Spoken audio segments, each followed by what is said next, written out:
एक जंग जो गुज़श्ता 70 बरसों से हमारे सरों पर लटक रही है, ना ये लग रही है और ना ये टल रही है। मैं मंजूर अहमद आपकी खिदमत में हाजिर हूँ। अगर आपको मेरी गुफ्तगू, मेरी वीडियोज़ अच्छी लगती हैं तो काइंडली इन्हें लाइक करें, शेयर करें, और अगर ये नहीं भी हो सकता तो कम से कम लाइक और सब्सक्राइब ज़रूर कर दें। ये मेरे लिए इंतहाई ज़रूरी है, मैं अपनी अप्रोच इस सिलसिले में बढ़ा सकता हूँ। इंडिया में मौजूद कुछ मखसूस लोगों की एक बड़ी तादाद, एक कसीर तादाद आप कह सकते हैं, मुसलमानों से और बाकी अक़लियतों से शदीद किस्म की नफ़रत करती है। उनका कहना है कि उन्हें मुसलमानों को मारने में मज़ा आता है, मज़ा आता है, यानी मुसलमानों को मारते हुए मज़ा आता है। और यही मज़ा उन्हें अपने उन हिंदू जो अपना छोटी ज़ातों के हैं उनको मारने में भी आता है। उन्हें ये सिखों को मारने में भी यही मज़ा आता है, ईसाइयों को। और इस तरह से ये यूं मज़े लेते हैं कि मुसलमानों को मार मार के, अक़लियतों को मार मार के मज़े लेते हैं। आपको अच्छी तरह से याद होगा कि एक दफ़ा जब ये जो है बुचरफ गुजरात मोदी साहब जब ये चीफ मिनिस्टर हुआ करते थे, तो एक मुसलमान छोटा लड़का किसी बस के या किसी भी व्हीकल के नीचे आ गया था, और उसके ऊपर आगे उनका कुछ केस नहीं चल रहा था, कुछ ऐसा थी, और वो मीडिया की नज़रों में आ गया कि उनको इंसाफ नहीं मिल रहा। तो जब किसी एक इंटरव्यू में इससे पूछा गया, साहबियों ने इस बाबत इससे इस्तफसार किया, इससे पूछा कि क्यों ऐसा नहीं हो रहा, तो उसने कहा अगर कुत्ते का पिल्ला कहीं मर जाए तो उसके लिए क्या सब कुछ इस तरह से किया जाता है। यानी आप समझ सकते हैं कि ये अक़लियतों को और ख़ास तौर पर मुसलमानों को किस तरह से समझता है। और मोदी साहब आरएसएस के एक होनहार सपूत के तौर पर हैं, ये सब जानते हैं। और ये मोदियत, यानी मोदी से मैं उसको मोदियत कह रहा हूँ, कि ये जो मोदियत है ये आरएसएस से इसको मिली है, और अब उसके एक विंग के तौर पर और उनके एक कठपुतली के तौर पर ये आगे काम कर रहे हैं, और तारीख में ये साहब अपना नाम लिखवाना चाहता है। और जब इस मोदियत में यहूदियत भी मिक्स हो जाए तो फिर जैसे मेजर गुरव आर्या कह रहा था कि पाकिस्तान को गजा बना दो, मलिया मेट कर दो, तो ये वही इसराइली ज़बान है जो बोली जा रही थी। ये शख्स 2001 में मंजर आम पे आया जब ये गुजरात का चीफ मिनिस्टर बना, और वहाँ पर ये 2014 तक चीफ मिनिस्टर रहा। और इसी चीफ मिनिस्टर रहने के दौरान ही इसने इलेक्शन लड़ा, और इलेक्शन लड़ के ये फिर प्राइम मिनिस्टर बन गया। जो बात मैं कहना चाहता हूँ वो ये कि मैं इसकी एक्सटेंशन बताना चाहता हूँ इस जंग की, जो वक्फे से जारी है, जो ना तो लग रही है ना टल रही है, और ये 1948 से है। और इस शख्स ने चीफ मिनिस्टर होते हुए जो अगले, यानी ये 2000 शायद 1 अक्टूबर 2001 में ये चीफ मिनिस्टर हुआ, और ठीक 8 या 10 महीने के बाद, यानी नेक्स्ट ईयर में 2002 में इसने जो मुसलमानों का वहाँ पर खून बहाया, और बहाया भी क्या, उनके झुंड इस तरह से मारे कि उनका खून बहने ना पाए, उसको धुएं और आग में उड़ा दिया। और अब ये शख्स 2014 में इलेक्शन जीत के ये बन जाता है अपना प्राइम मिनिस्टर बन जाता है, और अपनी चीफ मिनिस्टर। और 2014 में बन चुकने के बाद ये उस जंग को, जो उस वक्त सिर्फ गुजरात तक इसने फैला रखी थी, और जंग क्या, यानी Muslim genocide, it is not a war actually, not a battle, ये दो तरफा नहीं थी, एक ही तरफ से जेनोसाइड की जा रही थी। तो 2014 के ठीक 2 साल बाद इसने 2016 में शायद एक उड़ी का वाकया हुआ था, पठानकोट में कुछ हुआ था, ये मुझे याद नहीं है, और इस 2016 में इन्होंने जो क्लेम किया कि हमने पाकिस्तान की सरहद अबूर कर दी है, यानी लाइन ऑफ कंट्रोल, और उसके दूसरी जानिब हमने जाके कुछ लॉन्चिंग पैड थे आतंकवादियों के, जिस तरह से ये कहते हैं आतंकवादियों के, और हमने उस आतंकवाद को ख़त्म करने के लिए उनके लॉन्चिंग पैड का सफाया कर दिया है। इस दावे की तरदीद की गई पाकिस्तान के जो हुकूमत है उनकी तरफ से, और पाकिस्तान की जो फ़ौज है उसकी तरफ से भी, कि हमने सारी जगहों को जाके देखा है, कहीं पर हमें ऐसे कोई निशान नहीं मिले जहाँ से कोई लॉन्चिंग पैड हों या लॉन्चिंग पैड जहाँ से हटाए गए हों या इस तरह के कोई निशान कि किसी ने वहाँ से सरहद पार की है। लेकिन ख्याल यही है कि सरहद पार तो की गई थी और वहाँ पर ये लोग आए भी थे। इसके बेशक मेरे पास सबूत नहीं है, लेकिन ये गालिब इम्कान यही है कि ये लोग आए थे और वहाँ पर इनके फौजी रहे भी थे। हो सकता है वहाँ पर ये कुछ लोगों को इन्होंने किल भी किया हो जो सिविलियन है, जैसे सिविलियन को करते रहते हैं। बहरहाल इस बारे में बहस हो सकती है कि वहाँ कोई लॉन्चिंग पैड थे, नहीं थे, कुछ दहशतगर्द मौजूद थे या नहीं थे, जिनको ये दहशतगर्द कहते हैं क्या वो दहशतगर्द ही थे, ये सब कुछ इस पर बहस हो सकती है। मगर ये इसका करीन कयास है कि ये लोग वहाँ पर 2016 में आए थे। लेकिन उसके बाद फिर चूंकि पाकिस्तान ने इसकी तरदीद ही कर दी कि आए ही नहीं थे, या ये जानते हुए कि ये आए तो थे, फिर इन्होंने तरदीद की कि ताकि एस्केलेशन ना हो। बहरहाल वहाँ पर एस्केलेट नहीं हुआ और कोई जंग नहीं हुई। लेकिन ये साहब फिर रुके नहीं। 2019 में एक पुलवामा, शायद एक मामला पुलवामा का हुआ, जिसमें इसी तरह का, जैसे पहलगाम में एक वाक़या हुआ है, इसी तरह का एक वाक़या था। और उसको बुनियाद बनाकर, जैसा कि अभी भी पाकिस्तान के ऊपर इल्ज़ाम लगाया जा रहा है, लेकिन इस दफ़ा फ़र्क सिर्फ यही है कि इस दफ़ा इल्ज़ाम नहीं लगाया था, इस दफ़ा मुजरिम करार दे दिया था। उस वक्त इनकी हुकूमत ने खुद, मोदी साहब ने इसको, पाकिस्तान को ही मुजरिम करार दिया था और करार वाकई सज़ा देने का इंतज़ाम किया और ये कमिट किया।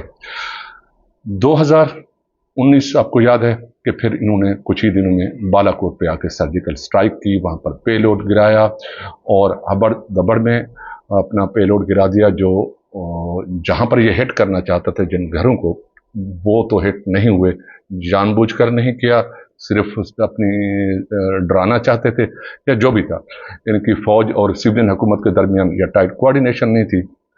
बहरहाल जैसे तैसे तो ये फिर वहाँ से चले गए और उसके शायद अगले ही दिन पाकिस्तान ने उस पर जवाबी हमला किया था और कुछ खाली जगहों को टारगेट करके वहाँ पर बम गिराए थे। कुछ जो मिसाइल होते हैं जो दागे जाते हैं फ्रॉम एयर टू ग्राउंड, अपने JF थंडर से या शायद F-16 से, लेकिन अपनी सरहदों में रहते हुए, कहना ये था। शायद इन्होंने भी, पाकिस्तान ने भी उस वक्त सरहद अबूर की हो, मालूम नहीं। बहरहाल इनका दावा यही था पाकिस्तान का कि हम वहाँ पर अंदर नहीं गए। इसके जब ये झड़प हुई तो इसके ताक़ुब में वहाँ से 2 जहाज़ पीछे इन्होंने ताक़ुब किया था, जिसमें एक अभिनंदन पायलट था, अभिनंदन, और दूसरे कोई थे जो Su-35 को उस वक्त उड़ा रहे थे, तो वो थे। तो इनको पाकिस्तानी जो पीछे कवर कर रहे थे जहाज़, इनका पीछा किया और इस तरह से एक उनमें से जहाज़ पाकिस्तान के अंदर गिर गया, जिसमें अभिनंदन पकड़े गए थे, जिसको फिर सारी दुनिया ने देखा। पर इसके बाद भी वो जो है एस्केलेशन ना हो सकी और मामला वहीं पर ठंडा पड़ गया और डी एस्केलेट हो गया। यूं जंग 2019 में भी ये जंग टल गई, जिसकी बाद में हसरत भरा इजहार मोदी साहब ने किया अपने एक खिताब के दौरान। इन्होंने कहा कि हमारे पास, इनको बहुत याद सताई राफाल की, क्या काश हमारे पास राफाल होते, अगर राफाल होते तो ये नतायज इससे भी शानदार होते जितने हमने इस वक्त निकाले हैं। तो मोदी साहब की आदत है कि वो कभी भी शिकस्त तस्लीम नहीं करते और वो हमेशा अपने आप को कामयाब और अपनी अचीवमेंट जो कि किसी दुनिया को नज़र नहीं आती मगर उन्हें नज़र आ रही होती है, और वो पुरजोश होकर अपनी उन कामयाबियों का जिक्र करते हैं जो उन्होंने हासिल ही नहीं की थी कभी। तो यूं 2019 में भी ये जंग टल जाती है क्योंकि उनके पास कोई ढंग का एयर डिफेंस सिस्टम ही नहीं था। क्योंकि जब ये दोनों पायलट पाकिस्तान की सरहद के अंदर, पाकिस्तान के एरिया में डीप दाखिल हुए तो इस तरह से फिर रहे थे जैसे रोल गाबा होता है, जैसे कोई डायरेक्शन ही नहीं थी, जैसे कोई सड़क छाप फिर रहे हों। तो यूं ये पाकिस्तानी जहाज़ों का आसानी से शिकार बन गए। پھر 2022 آیا. 2022 نے انہوں نے ایئر ڈیفینس سسٹم S-400 جو ہے نامی گرامی اپنی ہلاکت خیزی کے اور اپنی پرفارمنس کے حوالے سے ایک نامی گرامی year defence system, Russian year defence system ہے، وہ انہوں نے ٹرائمف ماڈل خریدا S-400 جو کہ رشیا خود بھی یوز کرتا ہے. یہ اپنے پاس لے آئے اور اس کو سرحد پہ لگا دیا، خاص طور پر LOC اور LAC جو چائنا کے ساتھ بارڈر لگتا ہے اور جو خاص طور پر جس پہ کنفلکٹ رہتا ہے، اور پاکستان کا بارڈر LOC اس کے اوپر لگا دیا جو کہ ایک بڑی لائن نہیں ہے. اور پھر رافال کے آپ نے دیکھا کہ 5 ان کے یونٹس وہاں پر اڑتے ہوئے فرانس سے آ گئے.